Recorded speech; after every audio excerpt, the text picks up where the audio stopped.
Për avion tjetër, situata e koronavirusit në Kosovë dhe sipas informacionit më të fundit, mbritur në reaksin tonë të lajmeve bëhet fjalë për 20 viktima, të cilat janë regjistruar gjatë 24 orëve të fundit, ndërsa janë konfirmuar pozitiv 932 qytetarë të cilët janë infektuar me koronavirusin. Për këtë do të flasim në këtë moment, por jo vetëm edhe në lidhje me masat të cilat janë marrë nga autoritetet për shkak të përkeqësimit të situatës në Kosovë. Kam në një komunikim të drejtë për drejtë Skype mjekun infeksionist zotin Ilir Tolaj. Përshëndetje zoti Tolaj. Përshëndetje. Fillimisht mbi situatën epidemiologjike që ka përfshirë Kosovën, kemi një bilans të rënduar sa i takon shtimit rasteve të infektuarve, por edhe viktimave. 36 kanë qenë ditën e djeshme, ndërsa sot shënohen 20 raste. Çfarë ka shkaktuar gjithë këtë situatë të rëndë sipas jush? Janë dy elemente të cilët kanë ndikuar në valën e 4 të pandemisë në Kosovë, që kja të jetë vala më ashpër që nga fillimi i pandemisë deri tash. Në njërin anë është prezenca në qarkullim e një varianti të ri që është varianti Delta, i cili po shquhet me një aftësi të përhapjes më të lehtë. Dhe në anën tjetër janë disa masa liruese të pakontrolluara të cilat u morën nga qeveria më herët, duke lejuar që të punojnë me orar të zgjatur klubet e natës, të organizohen dasmat dhe kafeteritë gjithashtu të punojnë deri pas mesnate, pa respektuar asnjë nga masat anti-Covid. Këto dy faktor bën praktikisht që infeksionit të përhapur në mënyrë të brendshme, në mënyrë jashtëzakonisht të shpejtë, në mesin e atyre që nuk e kanë kaluar infeksionin në mënyrë të natyrshme deri tash dhe atyre që nuk janë vaksinuar deri tash, gjë që ishin kryesisht popullata e re prej 20 deri në 30 vjeç. Shumica e të infektuarve në këtë valë të pandemisë janë të kësaj grup moshe, rrjedhimisht me këtë edhe të hospitalizuarit janë kryesisht të kësaj grup moshe, ndërsa mesin atyre që kanë vdekur, po që ka të atillë që kanë dhe smundje tjera përcjellëse, ka gjithashtu edhe të ri. Por ajo që është jashtëzakonisht e rëndësishme për të potencuar këtu është se numri i atyre që janë vaksinuar me 2 doza ose që në të kaluarën kanë dëshminë se kanë kaluar në mënyrë të natyrshme infeksionin është jashtëzakonisht i vogël, ndërsa edhe në qoftë se ka të infektuar që janë vaksinuar me 2 doza më herët, ata nuk janë në kujdesin intensiv dhe nuk kanë përfunduar në vdekje. Çka ka ndikuar, le ta themi kështu, vaksina edhe në gjendjen e përmirësuar të tyre për të mos kaluar në një gjendje më të rënduar. Po sa i takon numrit të personave të cilët janë të shtruar në spital, doktor, si është gjendja e tyre, apo shtohet ky numër, a janë kapacitetet e duhura për të përballuar situatën në vijim?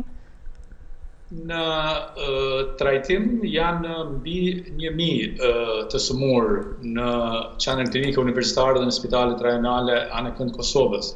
Kuptohet shumica e tyre janë në terapi sipas të dhënave zyrtare të shërbimit spitalor të Kosovës, janë në terapi me oksigjen, në pjesë e tyre janë edhe në kujdes intensiv, disa janë të intubuar, nuk e di saktësisht numrin tash, por në bazë të asaj që në bazë të numrit të vdekjeve delse tek një përqindje e caktuar smundja ka një intensitet jashtëzakonisht të ashpër.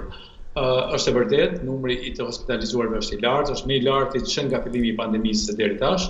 Kapacitetet spitalore tash për tash janë të mjaftueshme. Janë bërë disa modifikime të shërbimeve, shumica e shërbimeve tjera janë në ndërprerje për të lënë vend shërbimeve për pacientët me COVID-19, gjë që në fakt do të paraqet një problem në të ardhmen, meqense se shumë prej këtyre pacientëve, siç po tregojnë pacientëve kronik me smundje tjera, po mbesin të patrajtuar duke kontribuar në vdekjen e përgjithshme të popullatës ose në shifrat që tregojnë për vdekshmërinë e përgjithshme të popullatës brenda një periudhe të caktuar.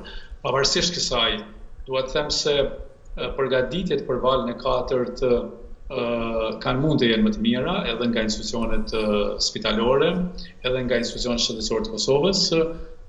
Vetë fakti i lirimit të masave në mënyrë të pakontrolluar praktikisht ka bërë që edhe përgatitjet në institucionet spitalore të jenë relativisht të flashkëta, relativisht të mangëta, dhe tani me siguri që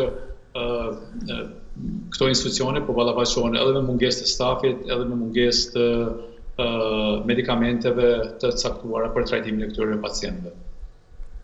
Ndërkohë, doktor, lidhur me masat të cilat janë marrë duke filluar nga dita e sotme, do të kemi një shtrëngim të tyre sa i takon edhe kufizimit apo të gjitha dëshmive që duhet paraqiten për të parandaluar një përhapje të mëtejshme të koronavirusit në Kosovë. Ç'mund të themi në lidhje me to dhe sa pritet ato të jenë efikase në mënyrë që të minimizohet përkeqësimi i mëtejshëm i situatës?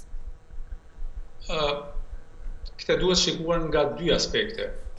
Së pari, masat ekstreme kufizuese çfarë janë këto që do të aplikohen në Kosovë, domosdoshmërisht që do të sjellin një rezultat. Dhe ky rezultat do të jetë zbuglimi i numrit të rasteve të reja.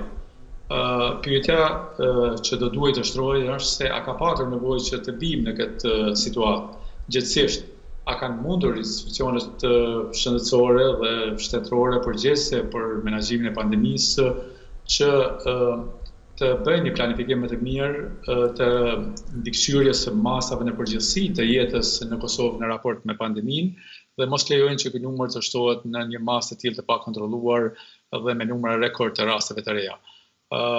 Kur e them këtë, e them meqense gjithnjë kur në kohën e caktuar, gjithnjë kur është fjala për epidemitë dhe pandemitë në përgjithësi, nëse masat janë jo në kohën e caktuar dhe janë të vonuara, atëherë pasojat si në jetën e përgjithshme ashtu dhe në viktima do të jenë jashtëzakonisht të mëdha.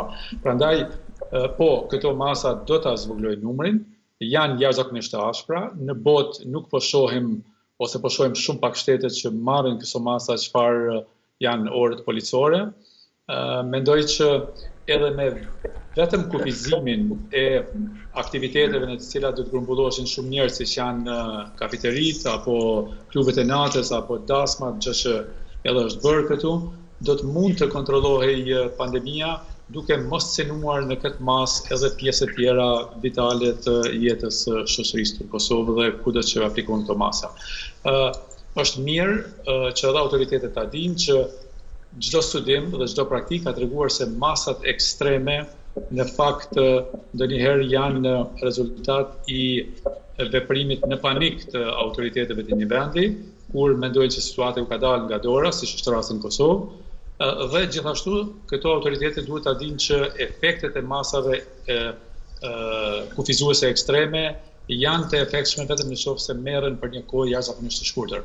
Brenda kësaj kohe, këto autoritete duhet bëjnë çmos që të intensifikojnë vaksinimin, i cili përkundër që është duke u bërë, është jashtëzakonisht i mangët, nuk është masiv siç është propaganduar dhe nuk është në nivelin e duhur që e imponon situata për të parandaluar edhe zhvillimin e mëtejshëm të kësaj vale apo edhe shfaqjen e ndonjë vale tjetër të pandemisë.